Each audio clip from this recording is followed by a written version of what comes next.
Welcome, bienvenue. Je m'appelle Art Campbell. My name is Art Campbell, and I'm director of the Quebec Homelessness Prevention Collaborative. French, c'est Collectif Québécois pour la prévention de l'itinérance, and it is my pleasure to be moderating this session this morning with you. Thank you for choosing an hour and a half come here, and if you were following the paper version of the schedule, you may have tried to come to this session yesterday afternoon. So that you all made it here, that's great. So we're going to start with a land acknowledgement, but since it's a land, we've heard probably a very similar land acknowledgement throughout the sessions thus far. I decided to take another approach. So I don't know if you're familiar with this little book. This is the recommendations that came out of the Truth and Reconciliation sessions. So that report or those recommendations are available. If you Google them, you'll find them. And what I would encourage you to do is to read this. Is to read them. You reading between the lines. These are recommendations, so obviously they're addressing issues that were brought to bear.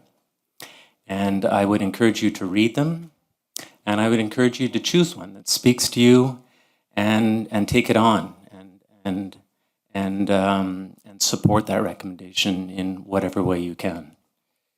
Just me, or the sound's kind of in and out? Okay. So, Truth and Reconciliation calls to action. Okay, So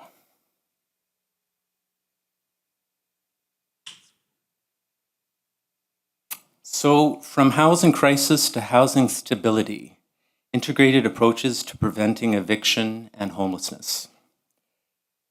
So this session features 3 presentations on collaborative approaches to preventing evictions and achieving long-term housing. The first presentation will highlight Hamilton, Ontario's Tenant Support Program, which partners with local organizations to provide legal advice, education, financial aid, and outreach, emphasizing community involvement through a research table.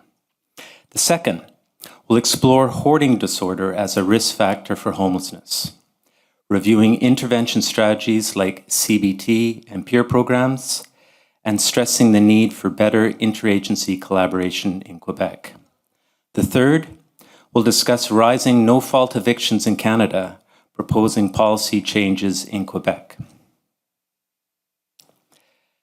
The speakers from the City of Hamilton is Mike Jones.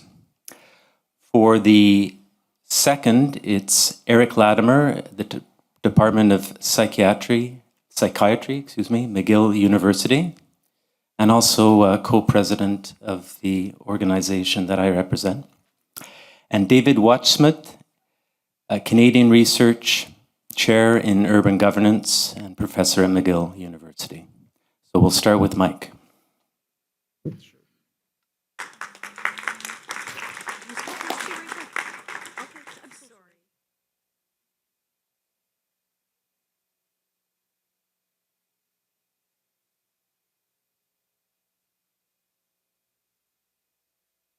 So we'll go through all the presentations, which are roughly 20 minutes each, and then we'll have a period of questions for our panelists.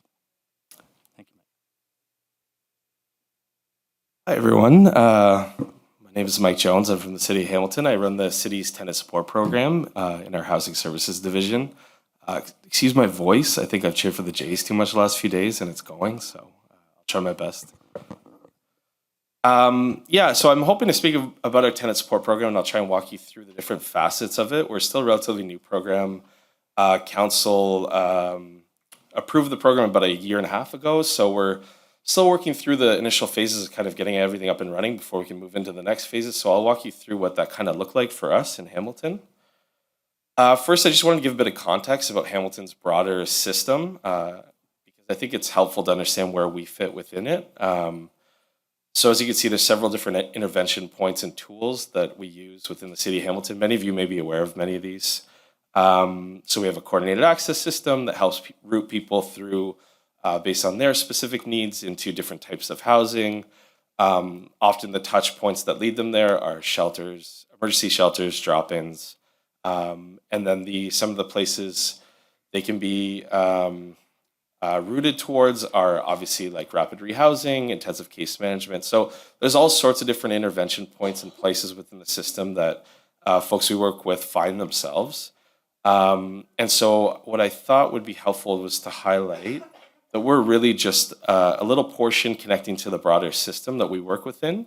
And ours is very much squared on prevention itself. And so our goals are really around supporting fewer folks entering into the broader system I highlighted. And so a lot of the people we work with have not actually entered into that broader system yet. And so given what we know around like health and physical health and mental health outcomes that come from experiencing homelessness, our intervention points are basically we'll do whatever it takes to keep people in housing is really what it looks like. And so when I broaden the scope a little bit, these are some of the activities that we focus on in our program. And so you have supporting folks with housing searches, tenant advocacy, housing benefits and emergency type supports, legal support, tax support.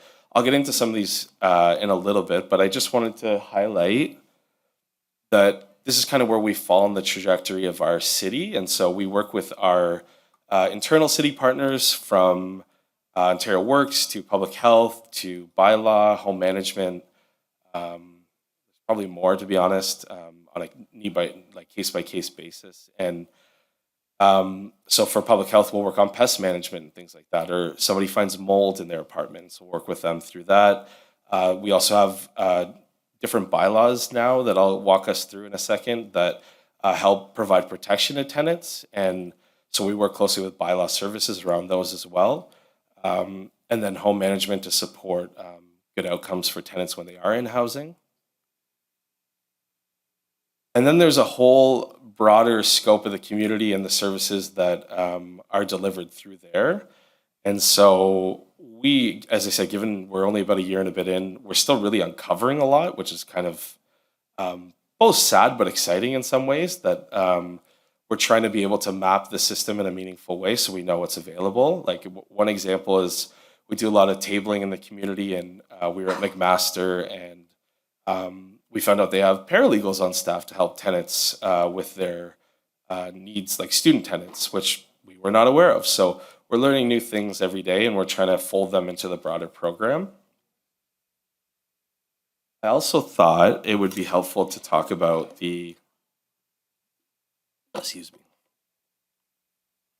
policy landscape in Ontario. So I'm not sure what it looks like here in Quebec, but in Ontario we have the Residential Tenancies Act, which kind of regulates all residential tenancies within the province of Ontario, and it identifies what a legal tenancy is, enshrines rights and responsibilities of tenants and landlords, describes the process for evictions, what steps a landlord has to take, what are the timelines they have to deliver within, what forms they need to provide. And I find it to be a very prescriptive guide. It's very detailed. It's pure legalese. So if you're a lawyer, it's great. If you're not, it's not so great. And then through that, when there are disagreements and conflict between landlords and tenants, the landlord-tenant board is where those are kind of adjudicated on and figured out. And so all formal evictions go through the landlord-tenant board in Ontario. And so a lot of what happens is tenants kind of get spooked when they get a notice, and they don't wait for a legal notice through the landlord-tenant board and will leave their housing. And so we try to prevent that through education and other means, because any eviction has to come through a sheriff's order through the landlord-tenant board after a fair adjudication. So a lot of what we do is around education awareness of that piece of things. And it's also a place where tenants can bring forward complaints about their landlord. So if repairs aren't being made on time, there's mold, as I mentioned, and other things happening, or harassment, things like that. The landlord-tenant board is also where the tenant has a place to bring their complaints or frustrations forward as per the RTA. So not just in general, but as per things in the RTA. I'll just flag here, there's been a lot of talk actually in Ontario in the last like couple weeks or a week around changes to the LTB and RTA. And so I think there's a lot that will come out of what's happening now. And if the bill in Ontario passes, that I think will erode some more of these protections against tenants. So I think there's a lot of advocacy happening in Ontario right now. And then I also, before I get into our programs, I know it's a long lead in, sorry, but I think the other thing that'd be helpful is just to land on or ground some of this on what we've heard from tenants and our frontline partners alike, because I think it's really useful to understand why the programs are built the way they are and what gaps we're trying to close. And so obviously I think we all know there's barriers to finding and securing housing. So there's high costs of rent, lack of income, particularly on social assistance in Ontario, on Ontario Works. Single person households in particular have a hard time finding housing.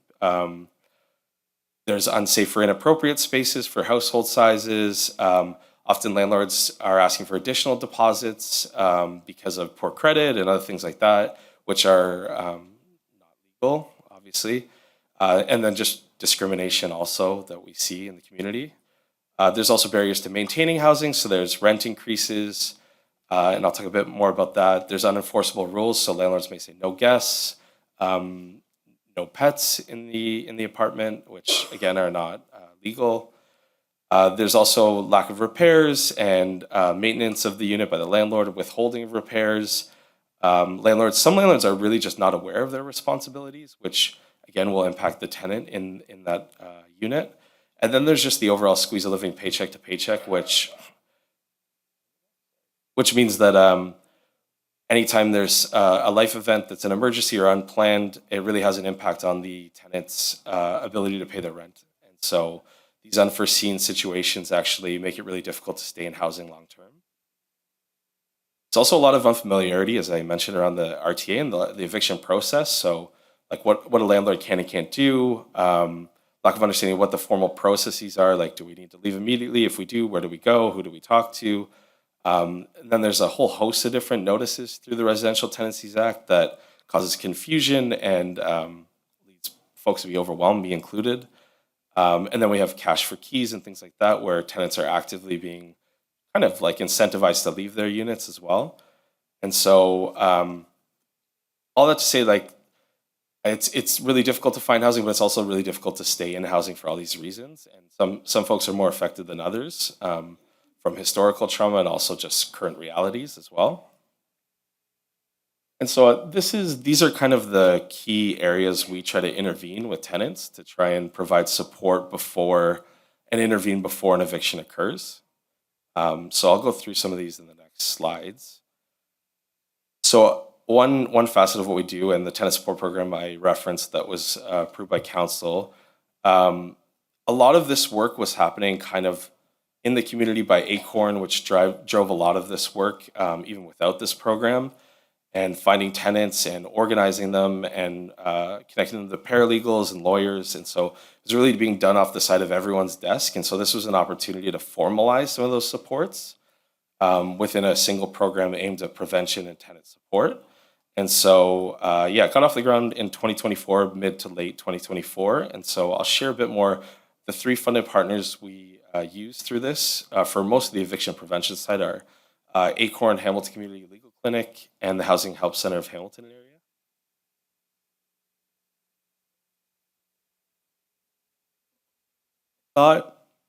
I know obviously, and many of you I'm sure know this, but people's housing journeys aren't usually linear, but I'll try and explain the process in a linear way as best I can so it kind of makes sense. But Acorn is really our folks that are on the ground.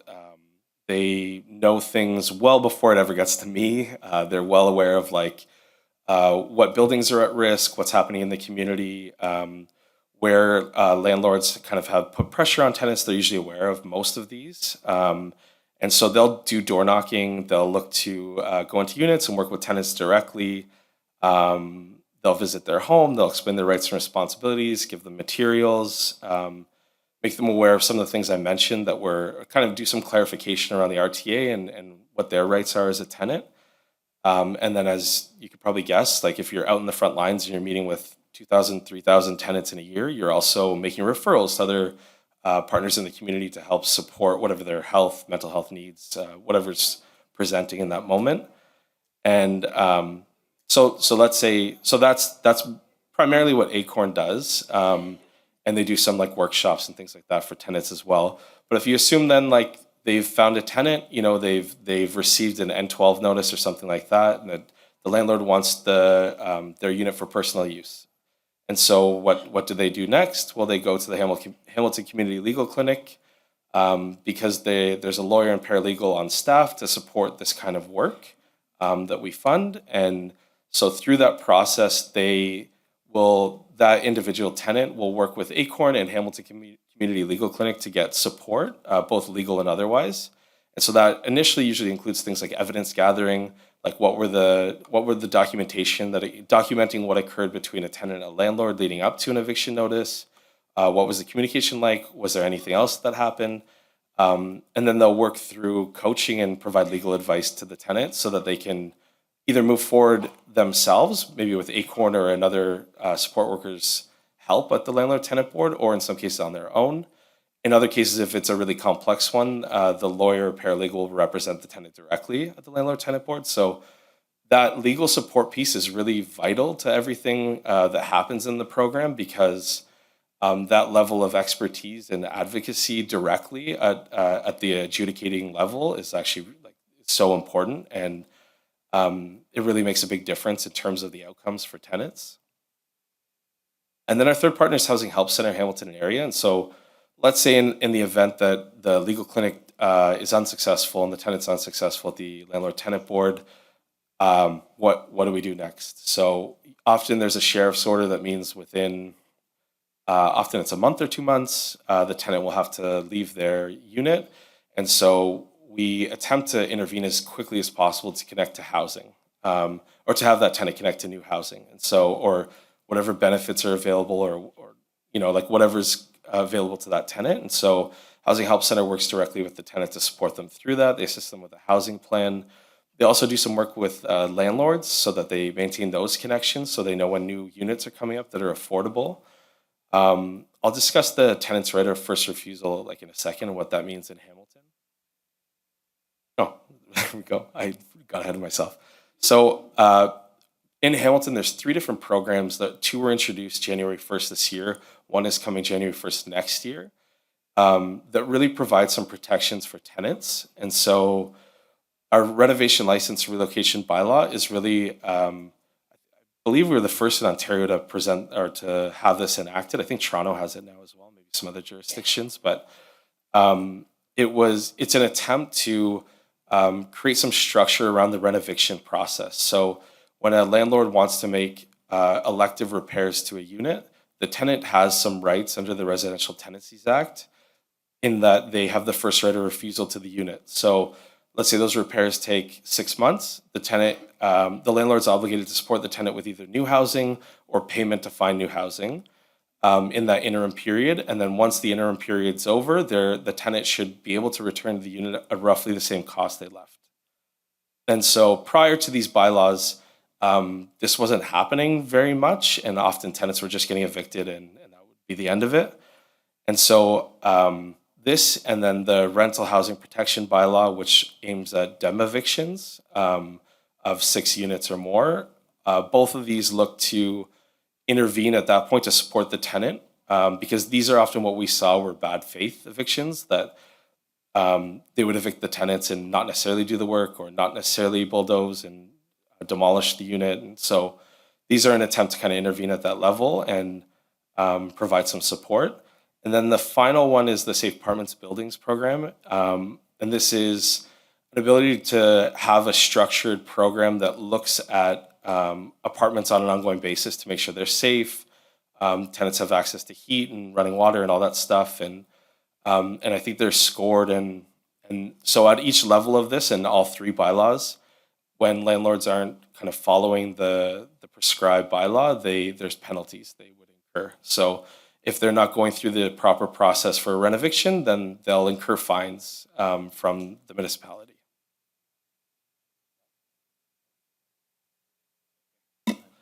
that. I'll go quick then. So we also included a centralized inbox for tenant support. So we found this really helpful to kind of, when people are not knowing where to turn in the community, we find this is a good outlet for them. They'll go to our website and find this and kind of reach out. I think we got around 180 so far this year, unique tenants that have reached out, and we've kind of worked with them to solve their, whatever the complex need they presented, which could be wide ranging. Sorry, I'm going to rush through. I don't have much time. My apologies. We also have some materials that we put together and ad campaigns to raise awareness of our program and tenant rights in general. So some examples are tip sheets and postcards that we created for tenants to use and Acorn to use when they're doing their door knocking. We also have translated materials. So as we know, not all tenants have English as a first language. So we're attempting different interventions there. We started with 5 based on some census data and some work with our community partners. But from our tabling in the community, we found like other people are requesting other languages from different communities. So we're working on that right now. We also have a community research table we launched. So because, like, as I said, we're the city, we hear things last often, and our frontline partners and tenants themselves hold a lot of most of the keys to the information and the wisdom in many ways. We put together a community research table to help kind of guide our program through their experiences. So we have folks from all our partners, including those who do landlord engagement, strategic planning in the community, more eviction prevention, health sector, newcomer sector, indigenous sector. So we're trying really hard to include all the folks in the community that have tenants or have touch points with tenants to understand better what connections we can make, and then keeping up to date with the best ways we can approach and engage. Very quickly, I'll talk about our Housing Emergency Fund. So this is really our direct financial assistance arm of our program that supports tenants with last month's rent to access affordable units. Also, utility arrears and rental arrears. So when tenants are experiencing one of those challenges I mentioned in their lives and they fall behind on rent, this is a way to help sustain their tenancies and not have them just be evicted because they can't pay $800. So we do have some guidelines around how much we provide per household size. We're rethinking some of this because I think single households in particular are kind of double because they're single households and the housing market's so difficult for singles and one bedrooms. We're kind of rethinking some of this and thinking if they need a bit of a boost to support what are kind of structural factors that are impacting them from finding housing already. But in saying that, about 56% of the folks who access our program are single person households. About 54% are from Ontario Works or social assistance. So honestly, it wasn't surprising to learn that, but I think it suggests more about the insufficiency of social assistance and what it actually does to tenancies. And then we have some partnerships in the community that we use to kind of work through this. And I can skip, do I have a minute? Okay, I'll take a minute. Yeah, just future outlook. Like as I said, we're a pretty new program, so we're working through the kind of kinks of the first year and we're looking to kind of move forward and expand things. And so we're hoping to get more feedback through the community research table and integrate that. We're looking to do more targeted location prevention. So knowing there's particular areas in the community that are tenants are more impacted by some of these like bad faith evictions and things like that. We're looking to target those areas with the help of Acorn. Those who are being evicted into unsheltered homelessness, so like rooming houses and things like that in the community, that there's really no other option beyond that. And often folks there find themselves in encampments and in other places. So we're looking to intervene there. There's some other things in here. We're looking to pilot shallow housing subsidies for those who are kind of a couple $100s away from something sustainable to see like what that does in a year. Do they sustain their tenancy with the help of $100, $200 and it prevents an eviction or on scale prevents eviction? And then finally, we have some tax support in-house so that somebody doing their taxes isn't a cause for their eviction. And we have some support to help landlords with damaged units. So if a tenant damages a unit, we can fix the unit to prevent the eviction or at least preserve the unit for the next person who might need an affordable unit. I speed run the last bit, sorry, but thank you.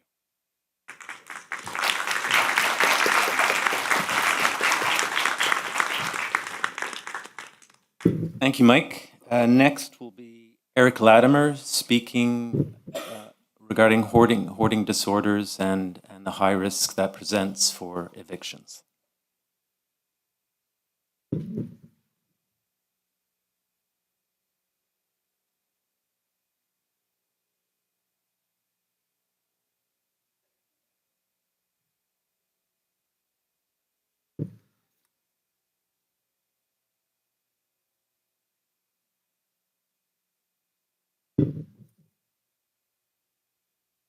Good morning, everyone. Nice to see you all here. So the work I'll be presenting here really could have been co-presented with Alex Schur, who was a master's student at McGill, who began to work with me on this. He has another job now, so he can't be here, but really he did a lot of what we're going to see. I also want to acknowledge some other individuals. June Lee helped with the literature review. Anne-Julie Roy, Dr. Pierre Rondeau, Carole Dozo are part of a Quebec Action Committee on Hoarding Disorders. So they've been in this space for a lot longer than my team has.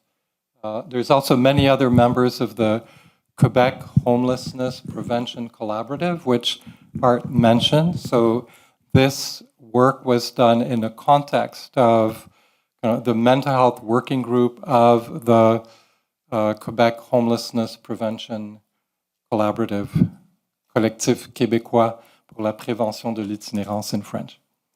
And also Chioma Obiakor from Options Housing in Ottawa participated in an earlier webinar we did and kind of contributed to our understanding of what would make sense to do.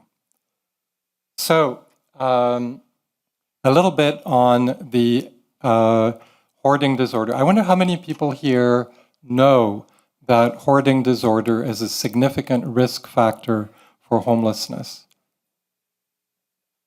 Maybe a lot of you are here because you know that, and you know we're not doing enough about it. So basically, there's a lot of different studies that try to estimate how many people have hoarding disorder in the population. And what you see here, is a synthesis of a lot of studies that concludes it's about 2.5% of the population, give or take a bit. But studies that have looked at the prevalence of hoarding disorder among people experiencing homelessness find much higher prevalences. So you see here 18.5%, 22%, 21%, depending on the study.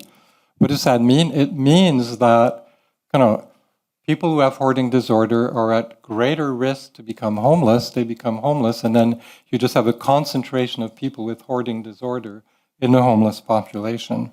So it's a significant risk factor.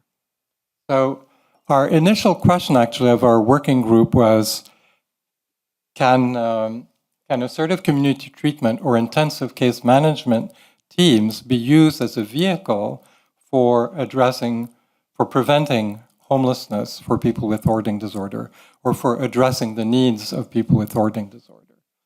And from our initial look at the literature, we concluded, nope. ACT is not suitable. General ICM is not suitable for this. So we decided to look more broadly, what should we look at? So the current literature didn't have a whole lot on specific interventions at the level of the community, and we found no RCTs on community-level interventions. So we did a scoping review, the guiding question for which was, what do we know about interventions to prevent evictions for people experiencing hoarding disorder? So this is a bit of a researchy sort of thing. It's the diagram of all the studies we initially identified, doing a literature search, and how we went through a whole process of reviewing the abstracts and then the papers to ultimately come up with 15 articles that talked about interventions or program descriptions for hoarding disorder, 3 articles on a study on a program called buried in treasures that I'll be talking about, and 3 meta-analyses of RCTs on CBT for hoarding disorder. So, program descriptions. So, out of those 15 papers that were like program descriptions or evaluations of community-level interventions, we identified the following themes. First of all, it's important to have multi-agency coordination. It distributes the cost of case management, or it can distribute the cost of case management across multiple agencies, like, for example, the fire department needs to be involved, for example. Also, we take really a harm reduction approach. Hoarding disorder is really, it's not really the same as an addiction, but it's important to understand that at root, it's a type of anxiety disorder. The person feels very anxious when their belongings are removed from their space. So we have to be understanding and not judging towards people who have that condition. So we take a harm reduction approach to minimize the harm that this will cause their lives. Case management and multidisciplinary teams often come up as something that is very helpful. Case managers develop intervention plans and provide personalized support. Also, it's important to focus on preventing eviction, upholding leases. There's like more and more work on coming out on the considerable damage that it does to individuals to be, even to have the threat of eviction, let alone eviction. Matthew Desmond at Princeton has recently published results on using millions of records from the United States on the very large health impacts, even of just being threatened with eviction. Importance of long-term supports and follow-up, and also that there are various ethical and legal challenges needing to balance concerns to protect confidentiality with the need to address the issues. So what do we have in terms of treatment options? So the most often studied type of treatment option has been CBT, cognitive behavioral therapy, both individual and group, and also peer-led CBT, which has the name Buried in Treasures. And then less often studied have been cognitive rehabilitation exposure or sorting therapy, that's called CREST.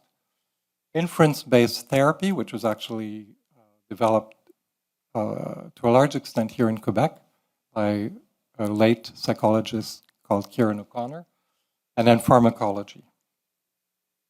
So we're going to focus our attention on the various forms of CBT. So here's a bit of a contrast between them. So if you do either individual or group-led CBT, it will be led by a therapist. Individual CBT typically it takes longer, and obviously it'll be more costly because you have one client for one psychologist. And then you also have Buried in Treasures, which, unlike the 2 others, is not led by a psychologist, but by a trained peer. And that lasts about the same as group CBT. So we did what's called an umbrella review of CBT for hoarding disorder. An umbrella review is a review of reviews. So we found 3 papers that tried to synthesize the literature on evaluations of CBT for hoarding disorder. That's what's highlighted in the Prisma diagram here. And the conclusions of these 3 meta-analyses are that CBT, whether individual or group, leads to significant reductions in hoarding disorder symptoms, that CBT can be effectively disseminated in real-world contexts, and it continues to achieve statistically significant reductions in hoarding disorder symptoms, and that a younger age and more CBT sessions tends to lead to more improvement, is associated with more improvement.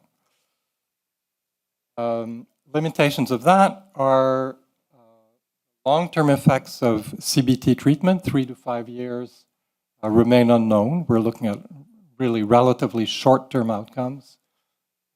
And the rates of clinically significant improvements are not very great. 35% of people experience clinically significant improvement. So CBT is not a magic bullet. It's helpful for many people, but it's not the solution for everybody, not even for the majority of people.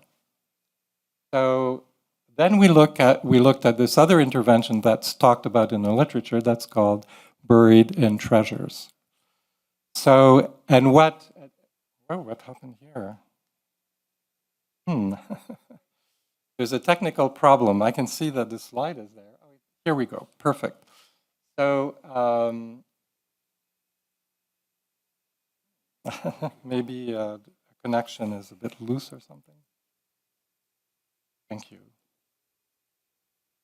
Well, okay, so maybe the image will come in and out, we'll see.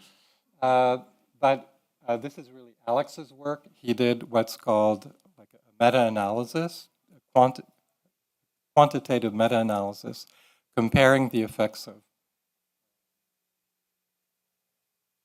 group CBT with BIT. So they're really different in terms of who leads the intervention, a trained psychologist or a peer. And the conclusion is that while there's variation across the studies, as you can see by the different locations of the points, the average at the bottom is kind of virtually there's no difference. On average, you get the same results.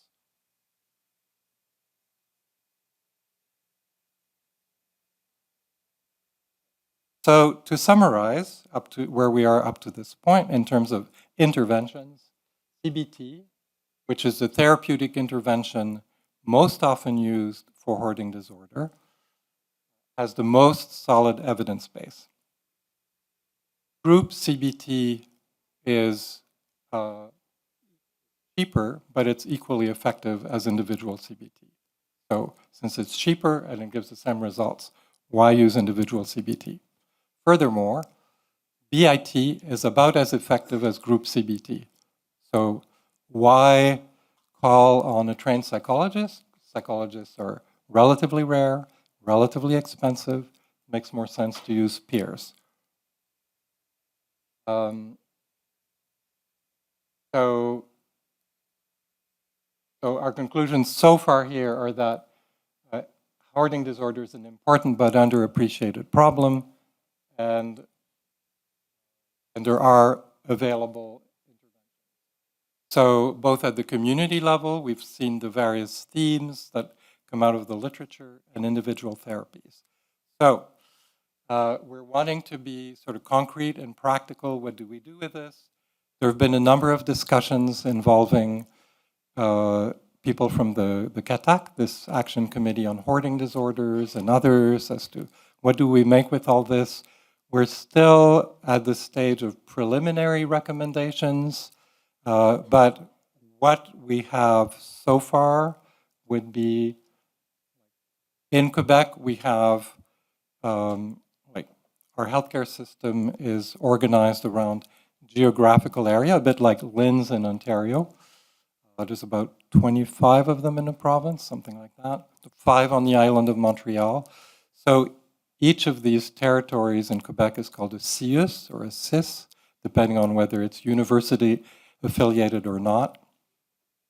So each of these territories, which have where there's an administration delegated by Health Quebec to manage health and social services, really should take it upon itself to ensure that there's an intersectoral mechanism within their territory to ensure that people with hoarding disorder, especially those who are at risk of eviction, don't fall through the cracks.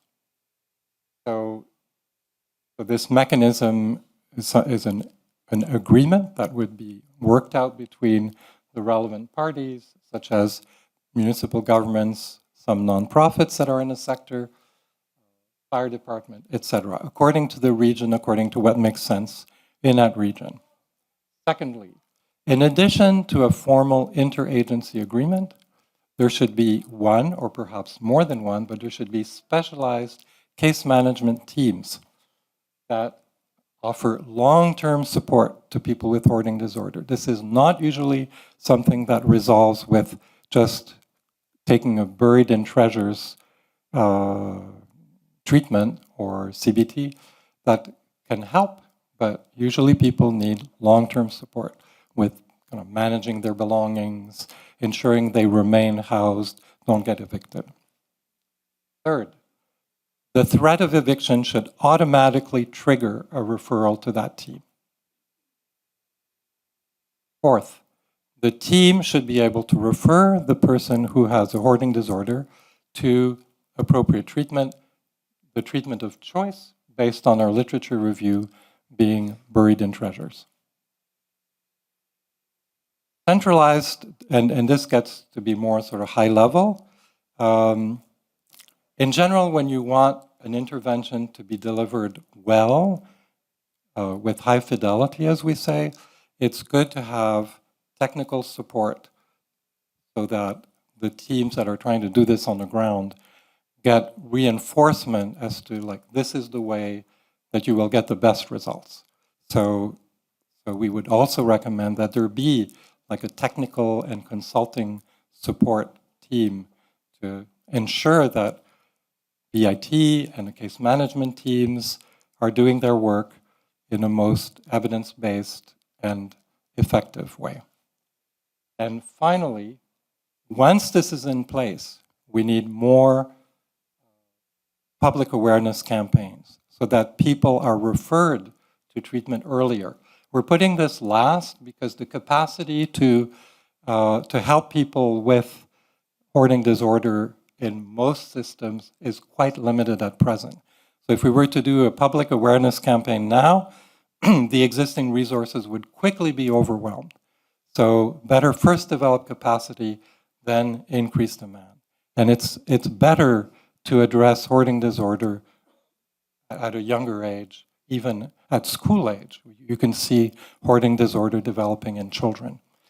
So that's basically it. There's one aspect that I haven't addressed here.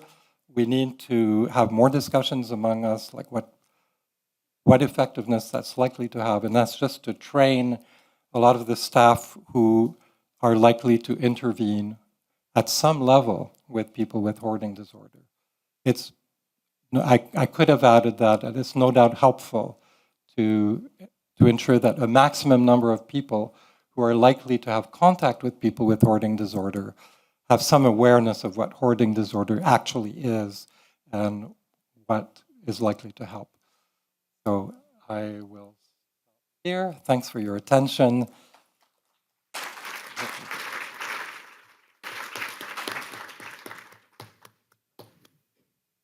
Thank you, Eric. Next up is David Watchsmith, who will be providing an overview of evidence and tendencies related to no-fault evictions across Canada and some public policy recommendations that he and a QHPC working group have developed over the last 18 months.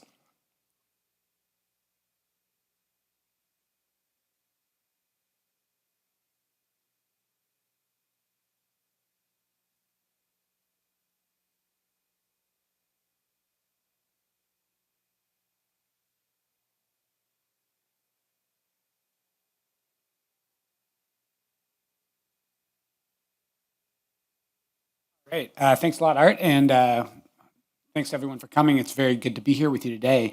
I guess it's a little false advertising because I'm actually going to kind of focus mostly today on the Quebec context, but my research team and I have done a lot of research on evictions across Canada, and I'm pretty confident that the kind of key trends as well as the key recommendations that we're going to talk about apply pretty well across the country. I'd be happy to get into some of those details in the Q&A.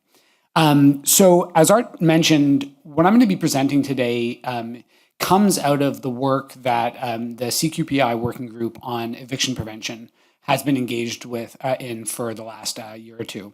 I'm the co-chair of that working group. And I'm presenting on behalf of myself and Cara Cello, who's a PhD candidate at McGill University, who's been very central to this research. So what I'm going to do today is do a very rapid kind of whistle-stop tour of kind of 4 interrelated aspects of the relationship between eviction and homelessness. First of all is just to kind of review at a very high level the state of the evidence about housing affordability, about evictions, and about homelessness in Quebec. Again, we can kind of broaden that out to Canada, but I've just kind of chosen some statistics which speak to the Quebec context particularly. I then want to go from that evidence to the kind of bigger picture question of how we should understand eviction in the context both of homelessness more narrowly and social precarity more broadly. And then I'm going to talk specifically about how we can kind of think about what we call kind of a trajectory of homelessness risk involving evictions. And finally, give a sampling, a very small sampling of some of the recommendations that we've been developing aimed at the provincial government here to reduce homelessness by reducing evictions. Okay, so first of all, at a very high level, I mean, I think, nothing I think I'm going to put on this slide is going to be a big shock to anybody in the room, but I think it's still worth, it's important to kind of have some of these facts in front of us. Quebec has historically been blessed with quite low rents relative to the rest of the country. That situation is changing very rapidly. In fact, rents are rising faster in Quebec municipalities than anywhere else in the country, basically as a whole. All the kind of top increases in rents at the municipal or CMA scale in Canada recently have been in Quebec. And, as an example, asking rents in Montreal increased by 71% from 2019 to 2025. Now, to be clear, part of this is because they've been rising from a low base, right?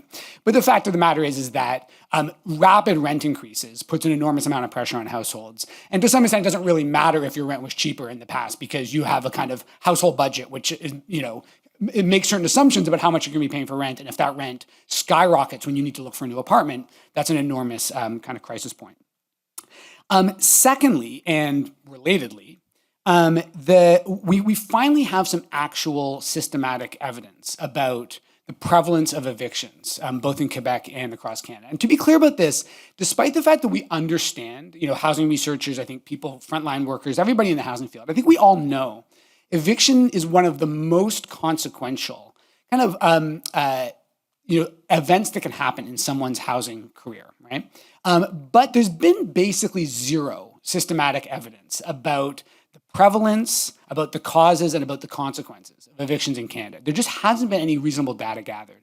As of the last couple of years, that situation is starting to change because the Canadian Housing Survey, which is administered by Stats Canada and CMHC, has started asking about the cause of your last move, has asked if you've experienced a forced move or an eviction. So we're starting to get some information. Unfortunately, we don't have anything longitudinal. We don't really know what the long-term trends look like. However, what we can say with confidence now is that, as an example, in the case of Montreal, which is actually pretty representative of large cities across the country, in 2021, nearly 6% of households reported that they experienced an eviction in the previous 5 years. Which is a really high number. By the way, if you're coming from BC, that number is a lot higher there. BC kind of really is an outlier in terms of the rate of eviction. But also, a majority, and this is a big point, a majority of the evictions that were reported in Montreal in 2021 were what we call no-fault evictions, what we also sometimes call landlord factor evictions. In other words, they were not the result of the tenant violating the conditions of their lease, either through non-payment of rent or through property destruction or anything else. They were purely discretionary. I mean, all evictions are discretionary on the point of landlords. It's something I'm going to get back to later. But the majority of evictions reported by Montreal residents in 2021 were evictions where the tenant did nothing to contribute to the eviction, except just existing in their apartment. These are evictions which are, sometimes, called rent evictions. Sometimes they are repossession for the use of the landlord or the landlord's family. But in other words, these are all evictions that, it doesn't matter what the conditions were of the renter, whether they were paying the rent, whether they were behind on the rent, they were evicted regardless. That's one data point, one point in time. What we also know from a separate data source is that the number of eviction filings or complaints about evictions that were lodged with the housing committees across the province of Quebec increased by more than double between 2022 and 2023, increased by 132%.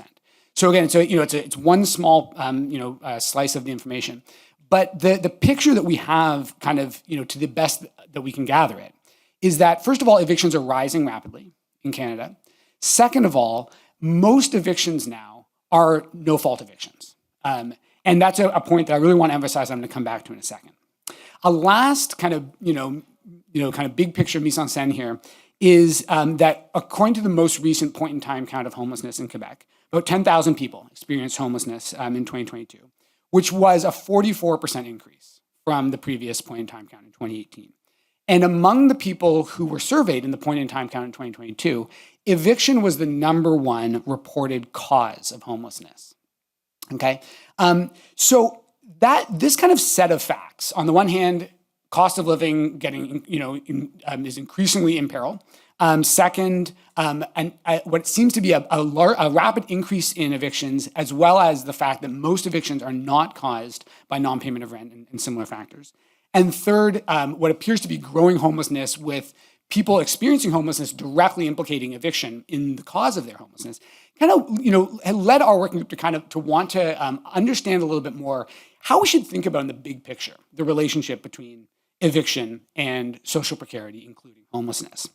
And here, this is like the lit review slide. I didn't actually put any lit, but I'll move through this fast. But I want to kind of say that, at a high level, I think there's been a kind of a transition within research on eviction and homelessness in the last several years. And the way I would characterize this is that the previous kind of old understanding reflected, I think, in kind of common sense, reflected in policy, again, not really based in a ton of data because we just haven't had the data.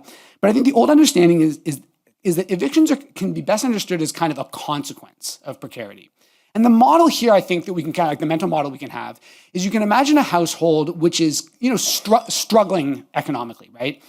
They are making their rent payments mostly, but sometimes they're behind on the rent.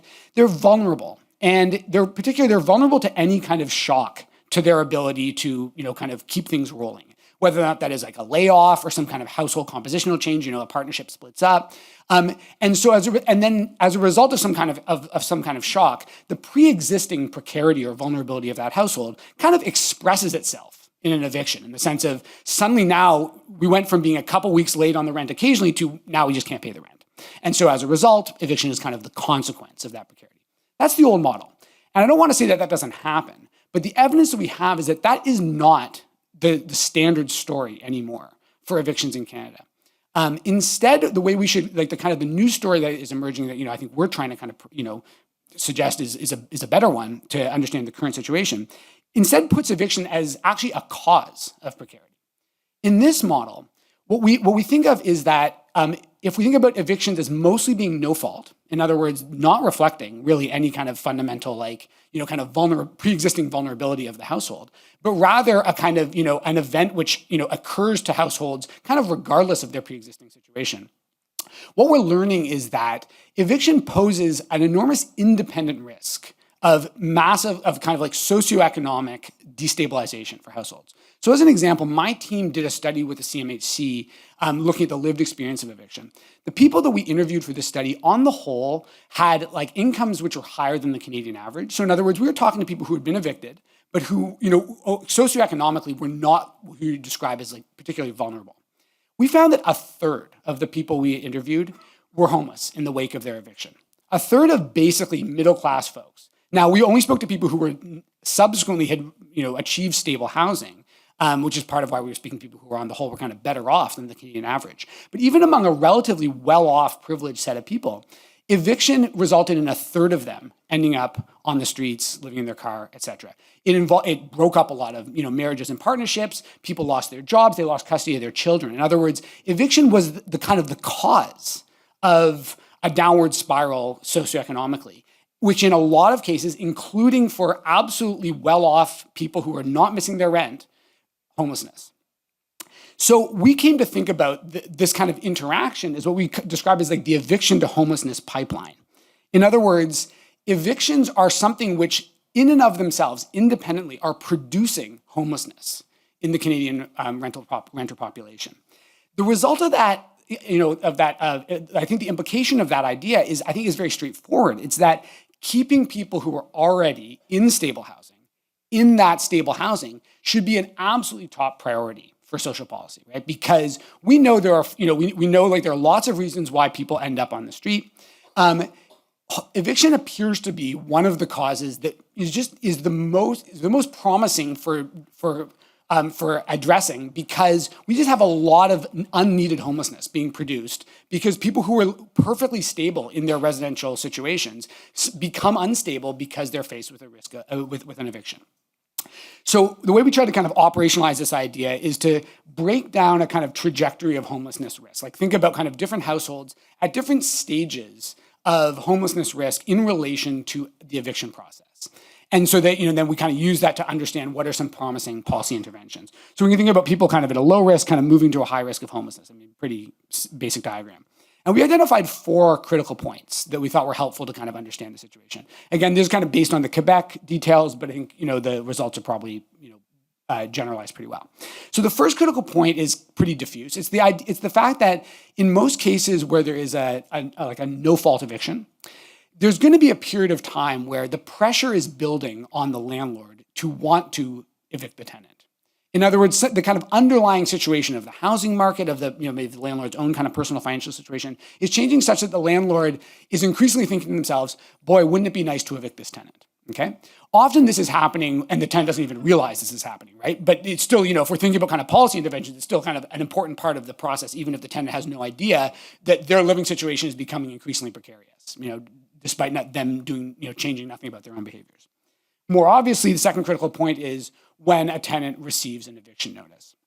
Now, I want to just maybe pause at this point to see, one of the other findings from our work with CMHC was that, at least in our sample, only about 20% of the people who had been evicted ever had any kind of hearing at their provincial housing tribunal. Okay, so in other words, 80% of people who were evicted, they left without disputing the eviction, without there having been any kind of hearing ordered. So in other words, in most cases where people are evicted, this is already the end of the story. In other words, at this point, or even before, before a formal eviction notice is received, a landlord says, I want you out, and the tenant says, well, I don't want to leave, but I don't also want to stay if my landlord's trying to get me to leave. Sometimes they don't understand their rights, as Mike was talking about. Sometimes they do understand their rights, but they don't want to live in a hostile situation with a landlord who wants them to leave. So they're already gone at this point, potentially, right? But in a minority of cases, we hit the third critical point, which is that there's a case, in Quebec, it's the Tribunal Administratif du Logement, but the LTB, the Residential Tenancies Branch, depending on where you're at in the country. Again, it's a small minority of cases, but it's an important minority because, legal rights and responsibilities, a lot of the kind of framework for that provincially happens at this stage, right? Now, the thing is that as a result of any of these stages, what can happen is the fourth critical point here, which is the tenant leaves their housing.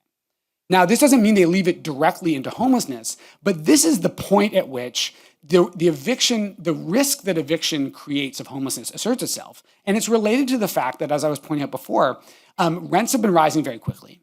And particularly asking rents are always much higher than average rents. In other words, if you need to find a new apartment, you're always going to have to pay more money, basically, than you're paying for your current apartment if you want to stay at a kind of similar level of quality. And sometimes you're going to have to pay much more. So this is the kind of overall trajectory of homelessness risk that we've been working with. Now, we kind of dissected this and thought about what are some kind of promising opportunities to minimize the risk that the eviction process is going to result in homelessness at each of these steps. And the report itself, which is I think we're going to launch hopefully early next year. There's a lot here. I'm not going to present a lot because we've only got so much time. I'm going to present a couple of kind of the recommendations that I think maybe are either surprising or at least kind of speak to what I think are kind of important and interesting aspects of this kind of overall relationship.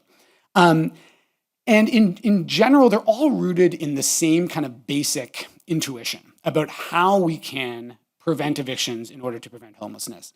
And that is an intuition about who actually is responsible for evictions. And the answer is landlords. Now, there are good reasons and bad reasons, in my personal opinion, for a landlord to want a tenant to leave. It's, I think it's clear that if a tenant has failed to pay the rent for 6 months, landlords, many of them, they're just going to be in a financial situation where it's going to be harder and harder to kind of, keep up with their own mortgage payments. Evictions are going to happen. But in every single case, the reason an eviction happens is because a landlord decides they want an eviction, right? Again, we can kind of argue or, agree or disagree about how justified any of those wants are, but that's just the fact. As a result, if we want to prevent homelessness by preventing evictions, what we've come to is the idea that we need to think about this along two axes. One of them is reducing landlords' incentives to want to evict tenants, and the other is reducing their capacity to evict tenants.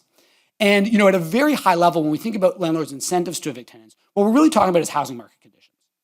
So we know from previous research that rents are kind of sticky. Like, they don't behave like most goods in a kind of free, competitive market, in the sense of they don't rise or fall as fast as we kind of might think they would if we were just kind of looking at the economic fundamentals. And basically what we understand about this is it's because landlords don't really are averse to having vacancies in their units. So they are kind of reluctant to raise the rent as much as they could. And also, if a tenant's already there, they're not going to lower the rent usually. In other words, landlords respond to the broader state of the housing market. And particularly if vacancy rates are low, they understand they've got a lot of options for tenants. They can feel confident that if they raise the rent, they're still going to get a new tenant. If they evict their current tenant and push through a rent increase, whether it's legal or not, most people aren't going to know the rules to know the difference. They feel confident that they're going to get a new tenant in. And by contrast, if vacancy rates are high, if there's a lot of availability of housing, they're going to be a lot less likely to want that eviction, regardless of the kind of underlying conditions. So in other words, things that can affect landlords' incentives to evict will affect eviction rates, and also then their capacity. So now we're talking really about formal policies at the provincial level, which put rights and responsibilities on landlords and tenants, as well as other kind of related factors, like the extent to which tenants understand the rights that they have and kind of have like easy mechanisms for standing up for those rights, right? Those kinds of things can affect landlords' capacities to carry out evictions in the case where they want to do that. Okay, so that's the kind of the framework. We got, I don't know, a dozen or more kind of specific recommendations that get at this. I want to give you kind of a sample of them.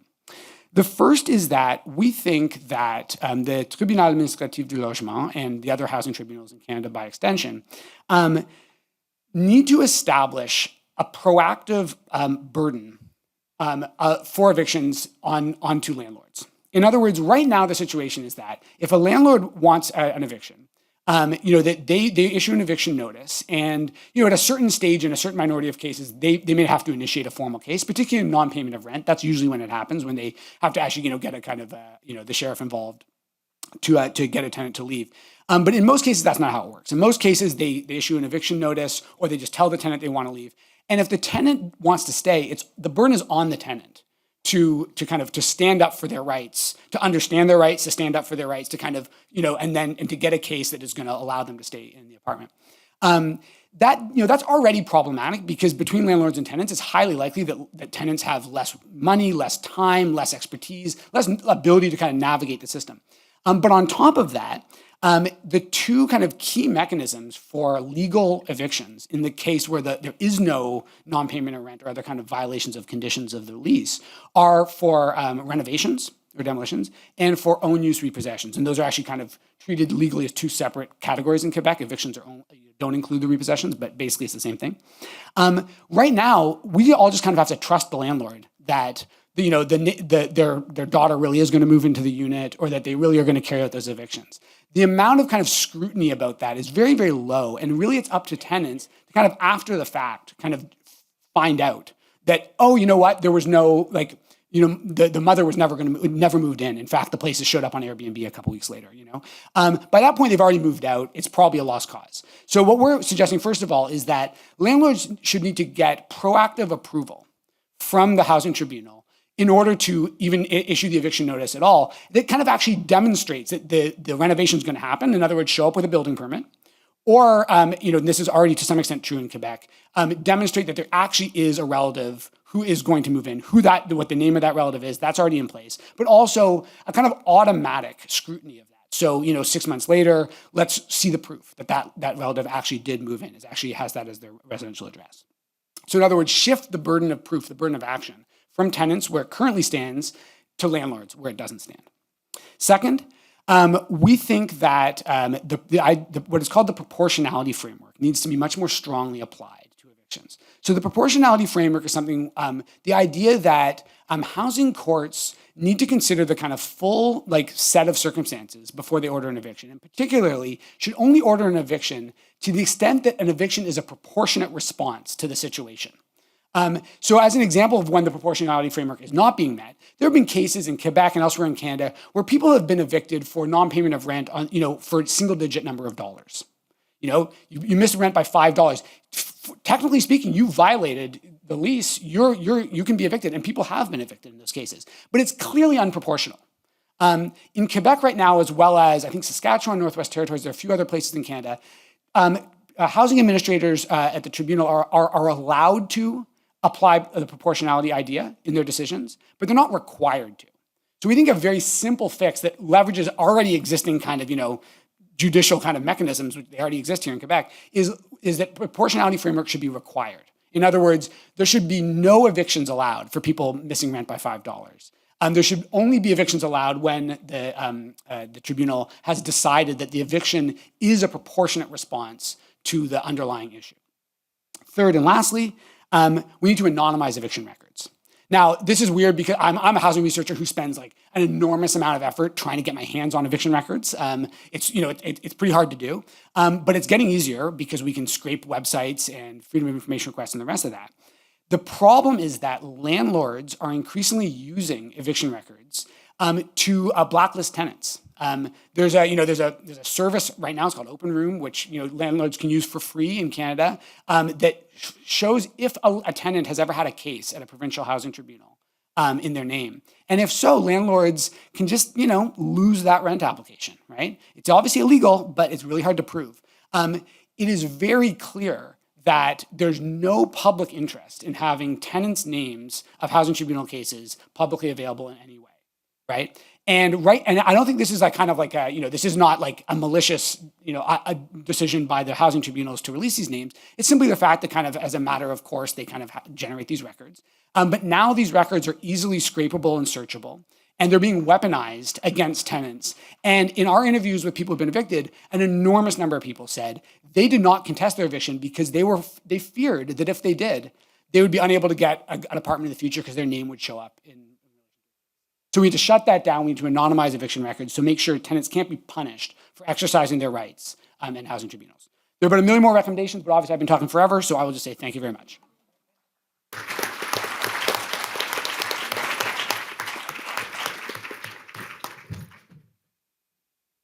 Thank you, David. Well, I'd like to recognize the Canadian Observatory for Homelessness for their curation skills. I thought that was a really well-rounded session. So we heard from Mike Jones, who shared a service overview of a new frontline eviction prevention and tenant support program offered by the City of Hamilton. Eric Latimer, who shared clear evidence of the association between housing disorder and homelessness and some best practices to address it. This work, by the way, will be published by the QHPC, Quebec Homelessness Prevention Collaborative, in early January 2026. And lastly, David, who provided evidence and tendencies related to no-fault evictions within Quebec and some public policy recommendations to address that ever-worsening situation. This work will also be published by the QHPC in late January of 2026. So for those interested in following this work and other significant prevention initiatives in Quebec, which I assure you are quite transposable elsewhere, I invite you to visit the QHPC's website, which is not QHPC, but it's French, cqpi.ca, and you can follow the work there. So we have about 20 minutes, 25 minutes, 22 minutes, all the time, to answer your questions. So if you'd like to go up to the mic, speak to the mic, into the mic, so because this session is being recorded, that's a default. Thank you.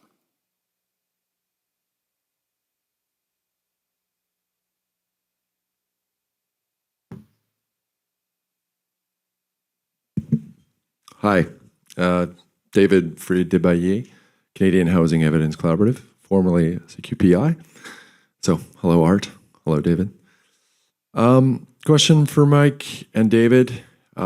The question is regarding data collection on no-fault evictions, and specifically rent eviction, which is, as we know, is more and more common. And as you have demonstrated, David, that this is a growing category, these so-called no-fault evictions. Another way of putting it might be eviction fraud. Just a suggestion. But my question, though, is how do you collect data on something that is technically illegal and is happening nonetheless? And as you point out, is often only discovered kind of after the fact. Like, is there something in the Canadian Housing Survey that you did with the CMHC on no-fault evictions that breaks down that number, for example, in Quebec, and gives us like a percentage in terms of the rent evictions that are occurring in the housing sector? Thank you. Is it, yeah, okay, this is on. Yeah, that's a great question. So, here's a quick little anecdote. When we did our work with CMHC, we looked at 4 provinces: BC, Ontario, Quebec, and New Brunswick. And in 3 of those provinces, there were like relatively strong eviction prevention policies in place. And in New Brunswick, there were not. Now, the laws have changed since we did the work, but at the time, basically, landlords were just able to tell tenants they had to leave, and there was no recourse. They didn't have to give any pretext. And so when we were doing the interviews, one of the things that we noticed was that there sure weren't very many rent evictions or own use repossessions in New Brunswick. There sure were a lot of them in the other provinces. And it's hard to understand that fact, except as a result of what you're pointing out, which is that in some number of cases, and I think it's probably a large number, these are pretexts for an eviction that are at minimum kind of undertaken in bad faith. It's really hard to prove. Now, on the data level, here's what we know is that housing tribunal records, which are to some extent available, usually through freedom of information requests, give a good guide to the cases that end up in front of the landlord-tenant board or the TAL or what have you. But overwhelmingly, those are the cases which are brought by landlords. Most of those cases, and specifically it's for non-payment of rent. So you look at those cases and what you find is the situations where a landlord is trying to force a tenant to leave who's refusing to leave, those end up at the housing tribunal. And those are, and it doesn't give us any sense really of the kind of bigger picture. That's why the Canadian Housing Survey, which has started to ask about this, is really valuable. And they do break down the cause. It's tenant reported, right? So it's a statistically representative survey of the entire Canadian population. And people are asked, okay, when in the last 5 years have you been forced to leave an apartment that you didn't want to leave? And if so, what was the reason given? Like, why did you, like, what happened, right? And so, in some cases, it's also owners, right? It's like, I was forced to leave because I fell behind on my mortgage payments and the house got repossessed, right? Like, that's it. But for tenants, we're talking about evictions. And in those cases, they report the difference, the different causes. And what we know is, again, a majority across Canada of evictions are being described by the tenants, at least, as resulting from what we consider landlord factor and no-fault evictions. But the bottom line is that it's almost impossible to know how much of the kind of fraud is happening. And this is why, we think, in our opinion, it's very important to do things like, let's see the building permits, let's make sure that those building permits are on the table and part of the public records about these cases. And similarly, let's see the actual proof that the son or the father moved into the adjacent unit. Because I think in general, it's probably not actually happening. Is this on? Yeah. I'll preface by saying, I'm not the implementer of this bylaw or this program, so I don't know every detail. But the way it often works in Hamilton, since they passed the basically rent eviction bylaw January 1st, is that a landlord will have to apply for a license with the city and sign an attestation form around what they're attempting to do, which will also include sign off from a professional. So whether that's an engineer or something like that, to prove that the work they're attempting to do is real and that they're planning to do so. And with the other protections involved for the tenant, which is either financial or a new unit in the interim and then moving back in, we've seen, so since January 1st, I think the amount of applications is at about 10 or less, which is quite interesting in itself, which we're at the point where we're trying to learn a bit more about what that means, like have landlords kind of pivoted to what you were talking about, and in Ontario N12, so personal use, because again, it's very difficult to prove. So if you're going to go through the no fault eviction and, we've tied up rent evictions through a bylaw, what's left? Like, where do you go next, right? So I think we're assuming we're seeing more N12s, and anecdotally from the Legal Clinic and Acorn, that's kind of what they're presenting to us. But in saying that, yeah, it's really difficult to understand what's happening when I think the figure you stated, David, was like 80% don't even get to the LTB. So it's like, how do you then engage those 80% and get some data out of that? And we find it increasingly challenging. And so like the best we can do is have robust outreach teams, have a sense of what's happening out in the community. And the other one that I'll mention that seems to be happening more and more, especially since the bylaw was enacted, is cash for keys. So a lot of landlords are going straight to the tenants saying, listen, like, I don't want to go through a really lengthy, burdensome process. I'll give you $5,000, you move out tomorrow. And depending on the vulnerability and situation of the tenant in that moment, for a lot of tenants, that's a lot of money that they will gladly take. On the landlord side of things, we were digging through some REIT reports, like real estate investment trust reports, to see like a lot of them will report to their investors on the positive side, like if we flip all these units, this is the amount of money we'll make. And so we've been thinking about it our way through a municipal lens and through a tenant lens to say, like this is actually like this building that you've identified in your report has 30 units. And if you're to flip all those 30 units, they would expect a margin of about $1,000 per unit. So if you do the math there, like you're talking a lot of money especially over 20, 25 years. And so that $5,000 is really nothing. It's infinitesimal to the landlord, and they'll gladly pay it tomorrow and the next day. And so we're trying to find ways I know our legal clinic has attempted to intervene on behalf of the tenants to try and support that process as well. But to be honest, all of this is a bit of a work in progress, and we're learning as we go along. Hello, my name is Lionel. I'm with Macola Housing Society in BC. We're an Indigenous housing society that covers the whole province. My question is for Mr. Latimer on the hoarding research. So what we're seeing sometimes, as a lot of us know, is sort of trying to see what is hoarding and what is not. So sometimes it isn't actually hoarding that's the issue. It might be a failure to maintain.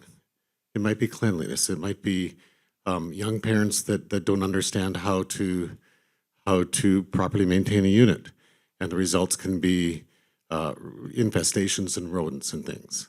And I'm seeing the same kind of blindness or inability for people to see the issue with failure to maintain and with hoarding. So my question is, how do we identify sort of the difference between a hoarding disorder and a failure to maintain disorder?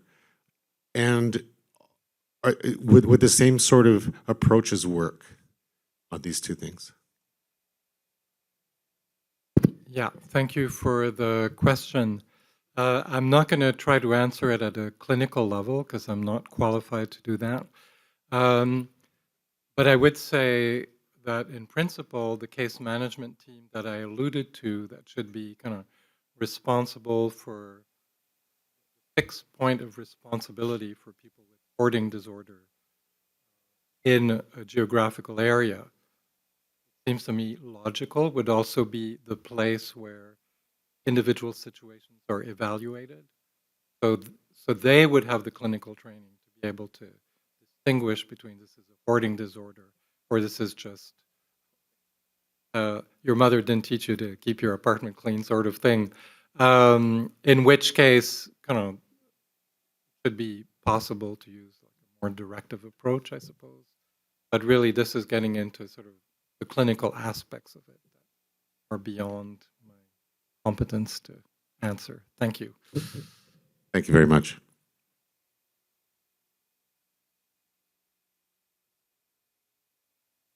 Thank you for all the knowledge that you've shared with us this morning. My name's Laura. I'm a program analyst at the Region of Waterloo.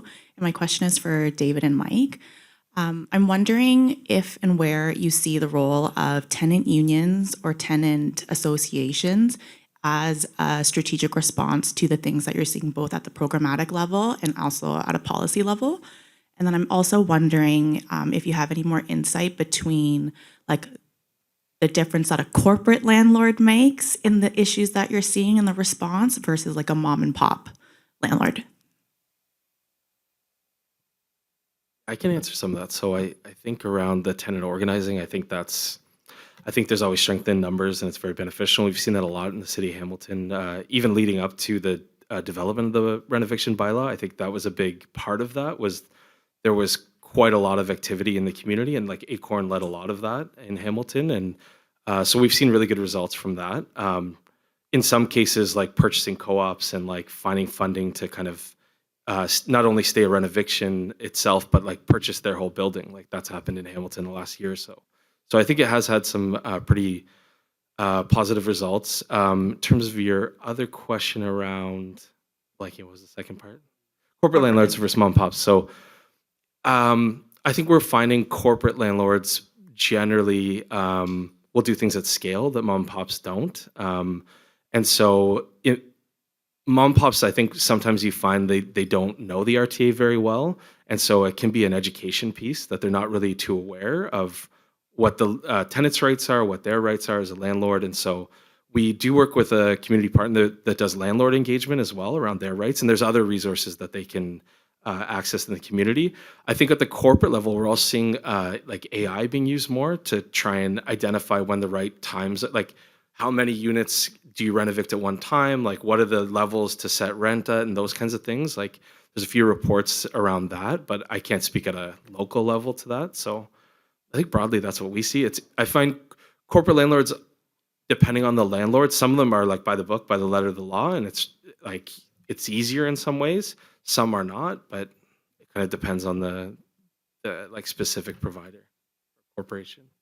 Yeah, I mean, these are really great questions. So one of the biggest differences in the research we've done between Quebec tenants and tenants outside of Quebec when it comes to the eviction process, but also the outcomes, is that in Quebec, there is basically universal access to well-organized tenant groups. So Quebec has a system called the housing committees, which was originally, I think it came out of the 1970s. It was funded by the provincial government. They get some provincial funding, but it basically covers the whole province with a kind of some kind of comité de logement in every neighborhood. When we asked people what resources they used to navigate their eviction in terms of information, every single person in Quebec, basically, with I think like literally 90-something% of our respondents said they went to their tenant committee. And there's nothing anywhere else in the country that's comparable to that. Outside of Quebec, what you saw is some people just had no resource, kind of didn't know what to do. Some people called like government helplines, but it's a huge difference in understanding the landscape. And we saw some very clear outcomes linked to that. So one of the big ones was that when we did the research on evictions, this was several years ago, it was before the kind of cash for keys thing had become kind of mainstream practice. What we found is that in almost every case in Quebec, tenants received some compensation from the landlord when they were evicted. And in none of the cases outside of Quebec did they receive any. And when we dug into this with the interviews, what we found was that the story was that people were going to the housing committees who were saying, all right, you've been given the eviction notice. We're going to lay out for you what the situation is. Here are your rights. You can go to the TAL. You can dispute it. Here's what that's going to look like. Here's how long you can expect to go. We're going to accompany you if you want, like all, that kind of situation. But also, you should know another option you have is you could go back to the landlord and say, well, I'll agree to leave if you give me 3 months rent, right? And depending on your circumstances, you may actually prefer that route. Tenants didn't realize that was an option. Again, now it's mainstream. It's kind of clear that that's an option. But at the time, it wasn't clear.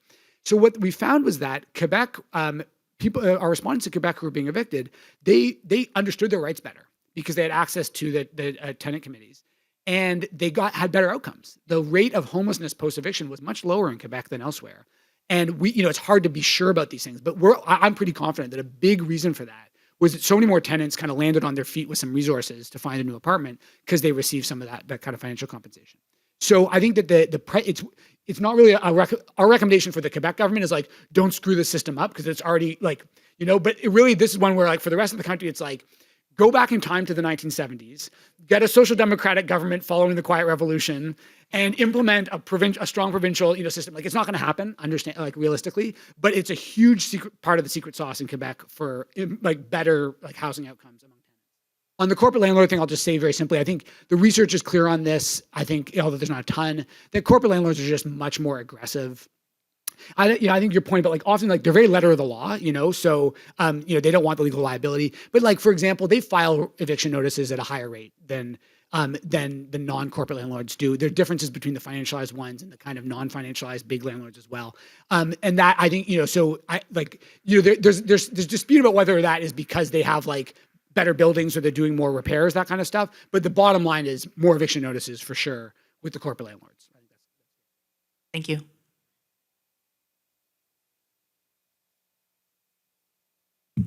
Quite tall enough for that. So I sit on the Ontario Hoarding Network, provincial network. I know Chiomo. She sits on it with us. So I actually have your model that you were talking about. We have a CBT, we have Buried Treasures that I run in Halton for Wesley. One of the biggest issues I have, or things that I found, is getting the buy-in from the tenant or the client is great. It's the landlord is the problem. They expect overnight miracles. We're miracle workers, but we're not overnight miracle workers. So what would be, or do you guys have some additional research that you're looking at from the purpose of the landlord, looking at across actually for all three experts here, because of the fact that landlord evictions, they've had it because, they've been dealing with the issue for 5 years, 6 years, whatever the case is. We go in with the landlord tenant board and we ask for them to grant us under the Ontario human rights, under mental health and accommodations and all that sort of stuff. But one of the things that we expect is, and I've heard from so many landlords stating, well, no, it doesn't work because they have an expectation of 1 month. We work with the fire departments, we work with the police departments, we work with CAS, like we have all these different referrals coming in. But it seems to be the biggest issue we have right now is the landlord tenant board or the landlords themselves in the eviction process. Would you guys have any recommendations on how to be able to re-educate landlords? And hopefully we can talk till we're blue in the face, but a lot of times they don't want to listen. So trying to get that engagement piece is a big hurdle, I find. Yeah, I think that's a very good question. To be honest, no, I don't have any kind of helpful thing to tell you about that problem. Yeah. Thank you. Unfortunately, I don't know that there's a magic bullet there, like in terms of I think it's relationships and rapport building, but I think often for the reasons shared earlier, like it depends on their personal situation too, why they want to get out of it immediately, where they're at with it. And so I think they'll follow the lead of whatever the body is to have people get out to make it easier on themselves, right? So I think it's relationship building usually. If that landlord has other like units, maybe there's an existing relationship, but in terms of like a way to make it go smoother, I don't have much there. Like it's kind of, I find it's case by case with the landlord themselves and then your relationship with them.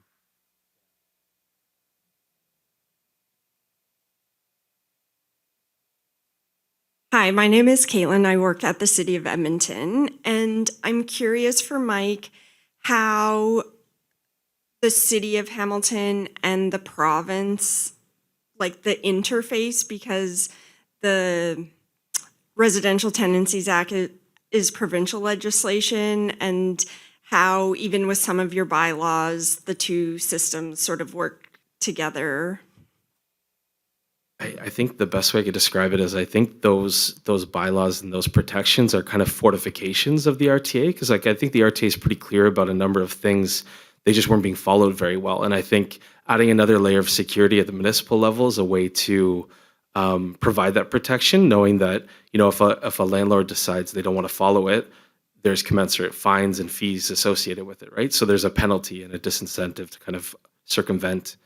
Beyond that, like we don't generally have too much contact directly with the province or the LTB beyond trying to look for data is usually what we're trying to do. But our legal team in the community and Acorn will obviously support tenants there and do advocacy on the like kind of front end, on the front line. But beyond that, yeah, not a whole lot on our end. I will say, like, I think I did mention it when I was saying, but there's been a lot of the Ontario government's presenting a ton of new, some changes to the LTB proceeds, and a lot of them are very tenant unfriendly, and put tenants that are under a lot more risk. Even things like changing the amount of time to produce arrears from 14 days to 7, as an example.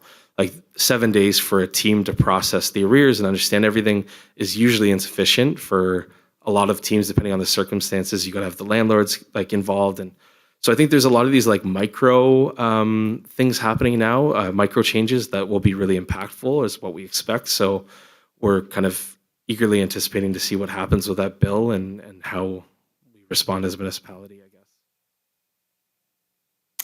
Okay, we have time for a lightning question and an equally quick answer. Not per se a question, but I just want to share how Winnipeg is. Your programs sound amazing. I wish we had this in Winnipeg. So in regards to, we have EIA, it's called, welfare per se, right? A lot of our relatives, have their struggles, right? But a lot of the landlords, corporate, won't even accept knowing they're on EIA for one, right? So we have to go per se with slum landlords, right? That they're not ideal, safe living conditions, but then when they get kicked out for whatever reason, they don't get compensation. So we have a lot of homelessness. And just to touch a little bit on the hoarding, most of our hoarding is with the addiction piece, right? So I just wanted to share that.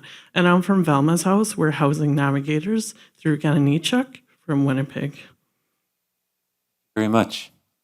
Well, thank you very much for Mike, Eric, and David for those very informative presentations.